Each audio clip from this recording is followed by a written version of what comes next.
Hey guys, before we get into this video, I do want to just let you know that if you want to see any more like the Buva Crew content and everything that we do, we actually have a vlog channel. You can go check it out there. We've been putting up a ton of content over there, and if you're missing out and you wish there was more, well, there's plenty more. So go check it out. There'll be a link in the bio, or you can click right here. Alrighty guys, welcome back to the Buva Crew. Now today I was actually just riding around, and I'm walking around now, and I'm thinking of what I need to do for this next deer season. Now, there are two tree stands that I definitely want to move. Only within a few hundred yards of where they actually currently are. And then also is this food plot.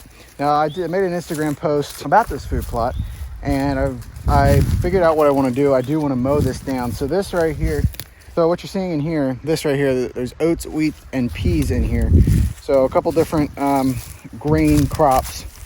Now this, I mean, it really sprouted in the last week. I mean, I'll put you down here. It's a solid foot. I mean, over a foot and a half almost.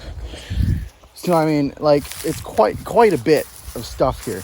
Now, I mean, deer not necessarily aren't really in here a whole lot, because if you look in this field behind me, that's rye.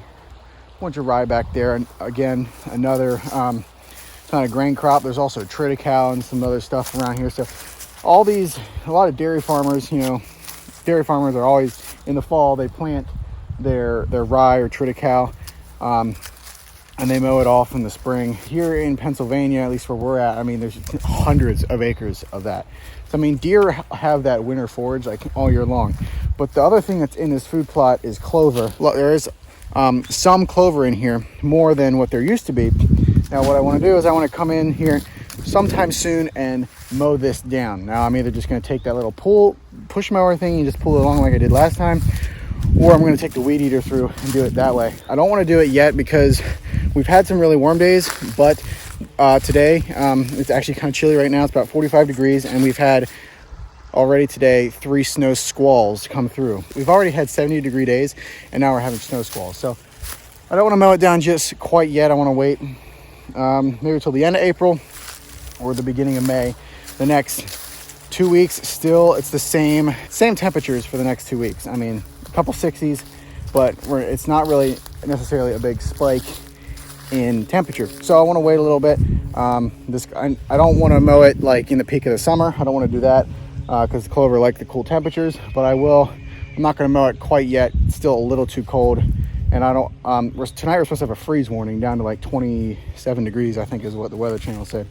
They're normally wrong, but I don't really want to take too many chances quite yet. Now, another reason that I actually don't want to mow it quite yet, or do a whole lot with tree stands quite yet, is because before this whole coronavirus thing, we were actually planning on having a professional, I guess he's a professional. We were going to have someone come out and actually consult us on our property in terms of food plots, travel routes, bedding areas, and kind of how we should actually lay out some of the tree stands and food plots.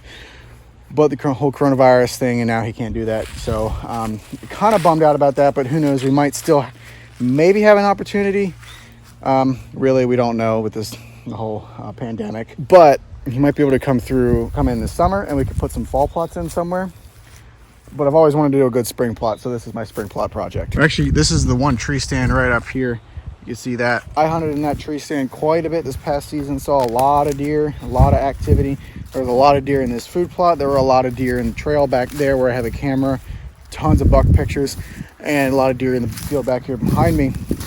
If you guys want to check out those videos, I mean, there's a whole library of videos. You go to the hunting season playlist, or just scroll down a little bit and you'll see there's plenty of deer. I did not get any, unfortunately, which is kind of a bummer, but I was picky. I was really picky this past season because there was this one buck in particular, actually 2 in particular, that I was really trying to go after. And the one just kept showing up day after day, week after week, the entire rut, and but never got a chance at him, which was a real bummer. I actually had him at 10 yards, by the way, but I couldn't do that. So you can watch that video up here. It was so frustrating, but it was really cool that he was so close, but I still couldn't do it. Anyway, this tree stand right here, I want to move it. Probably like, why would you want to move it if you're putting a food plot here? Well, right across the stream here, grove of trees, okay? There's some bedding over there. There's a 4-wheeler trail, and the camera is right on that 4-wheeler trail. And I mean, during the rut, it's bucks galore. But there were very few times where actually I saw deer in this food plot. There was one evening where the best rut activity I saw all year. There was one little 3-point that came into 15 yards right here. I wasn't going to take it, but I could have easily smacked it. But it was not for me. That was not the buck I wanted. Anyway, so this grove of trees back here, I want to put the stand in one of these trees where I'll have a shot to this food plot. So say I'm in that maple, oak, I don't know, there's an ash tree, I don't know. Say I'm in that broadleaf tree right there, that one sprouting up. It's 20 yards right here, this food plot. So if I get deer traveling through this food plot, where many deer have been before, I'll have an easy 20-yard shot. Now, I can also shoot to this creek crossing right over here. I can shoot to the four-wheeler trail, and I mean, the four-wheeler trail and the place where the deer go under, like 10 yards. I can shoot into over bedding over in here. I could shoot way over there. That's where I want to put this tree stand. It's a more central location where I'm going to hopefully have a lot better opportunities and more chances at deer. Because from this tree stand right here, it's a great spot. It's really easily accessible, and I can get in here and hunt this food plot. But there have been so many times where I see deer in this field and over here and always traveling back here. I can see them, I can get them on camera, but I won't have a chance.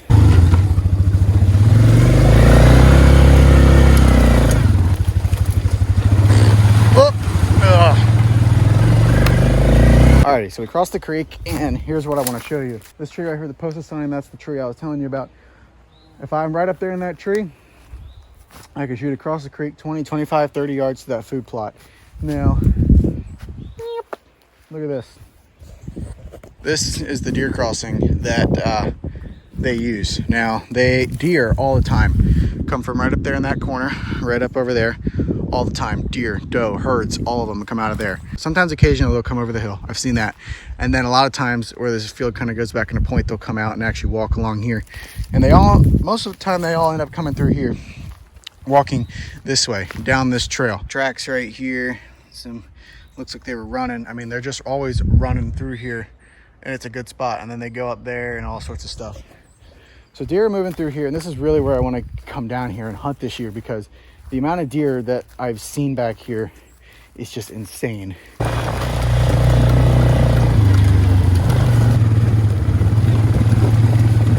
Alrighty, so we're at the third and final tree stand that I want to show you guys. Now, this spot I actually did not hunt a whole lot this year, mainly because I was so focused on the other spot down there after I started getting a lot of deer pictures. But I did hunt here a handful of times. I think it was the last time I hunted at this spot. Was it the last day? No. Yeah, it was the last day of gun season, I think is when it was. And I ended up shooting at a buck with a shotgun, and I missed. And turns out the scope was not sighted in correctly. So sight in your guns, people. It was a real bummer, because I mean, after every single deer that I had seen the past season, and all the chances that I had, I really was hoping that I would connect with one. And it was the last day of gun season.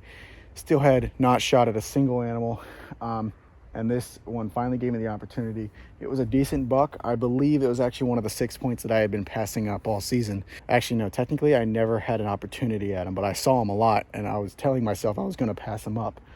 But came down the last day, and I took a crack at him, but I missed. So here's a stand right there, overlooking another spot where there's a handful of oaks and stuff, but there's a lot of deer trails right up here, and there's a lot of times a lot of good deer activity.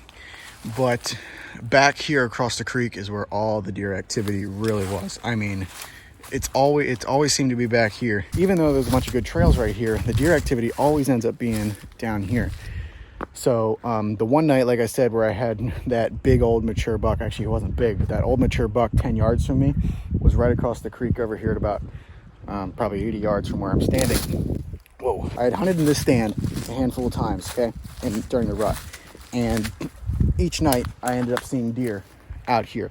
Now, there was one hunt in particular where I saw 5 buck one night. Also, another very good video that I highly recommend you go watch. So watch it up here, do it. But anyway, I was hunting here and I saw 5 buck that night. And the first one, I was doing a couple grunt calls, turned around. I mean, right when I turned around, there's a buck standing right over there by that posted sign. And I turned around way too quick. And I was sitting there staring at him like this for like 5 minutes. He ended up running away. He was a decent little 6 point. An hour later, 2 more buck walk out. The one was that 6 point that I actually shot at about a month later. and another really tiny little buck. And I was like, wow, all these buck are coming out, and they're all coming out from right over here. That's where they're all coming out of. And then I ended up seeing 2 more younger buck right up here in front of me, but they were both young little bucks, and that's all I ended up seeing. Whenever I hunted in this stand this year, I only saw small and young buck on this side of the creek. All the bigger and mature ones were back here. So I think it was a few days later, I decided, you know what, I'm gonna actually set up over there. I came down 3 o'clock, no idea where I was gonna sit. Spent about 15 minutes making a bunch of ruckus and noise, trying to clean up an area. Sat down, had my little tripod chair, super uncomfortable. Had a big old camera tripod. Anyway, got it all figured out. About an hour in the hunt, I see horns coming through the woods right over there. Sure enough, it's that old mature buck. Someone commented that he looked to be like a 7-year-old buck, and I would say that's a very good estimate. He walked out. Right when I flicked my camera on, he looked at me. He heard me. Now, the funny thing is, if I wouldn't have flicked my camera on the direction he was heading, he would have just walked straight out in here about 40 yards, and I'm not comfortable with taking that shot. Well, he ended up walking towards me, trying to figure out what I was. And the moment he started walking towards me, my wind shifted. My wind was blowing that way, perfect wind, and then it started blowing this way. And he walked right downwind to me and sniffed me. If my wind would have stayed right and he walked downwind to me then, he would have been 10 yards right in front of me, and I would have smacked him.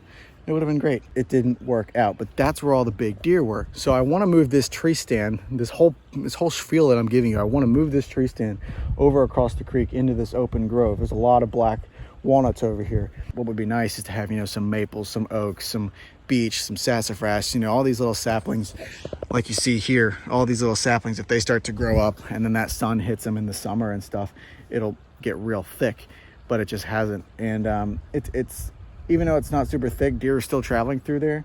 And I mean, it'd be a great archery if I could just put this stand over there. I would have hopefully a lot better opportunities coming this fall. So that's my whole spiel for you guys. Sorry for not as interesting of a video this week. It's just cold and nothing's going on, and I wanted to go groundhog hunting today, but it was just, I'm like, there's no groundhogs out today. It's cold and the sun's not really out. What's the point? So those will be coming though, so stay tuned. Those kind of videos will be coming. I will be trying to do some groundhog hunting videos, at least more than I did last year. And yeah, it's just cold and ugly out. Like, seriously, I mean, we went through 2 weeks of amazing weather and now this dreary stuff. It was snowing today. Come on. And the next 2 weeks are supposed to be like straight rain every day, so not fun. Anyway, that's all I gotta say. Thank you for watching, guys. If you haven't already, give this video a like. If you want to see more of this kind of stuff, subscribe, and if you have anything you want to let me know, leave a comment down below. And with that, thank you for watching, and we'll see you in the next one.